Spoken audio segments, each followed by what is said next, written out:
இன்றைக்கி egg Maggi recipe தான் பார்க்க போகிறோம். அதுக்கு ஒரு கடாயில் எண்ணெய் ஊற்றி ஒரு வெங்காயத்தை கட் பண்ணி சேர்த்துக்கலாம்.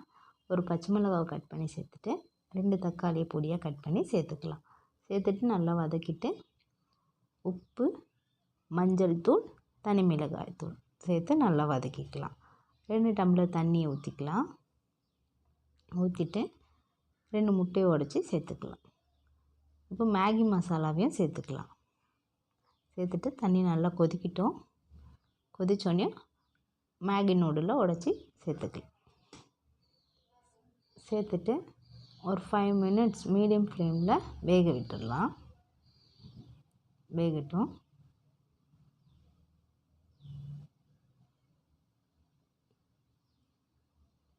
இப்போ கொத்தமல்லியை தூவிட்டு இறக்கிடலாம். இறக்குனா சுவையான எக் மேகி ரெடி.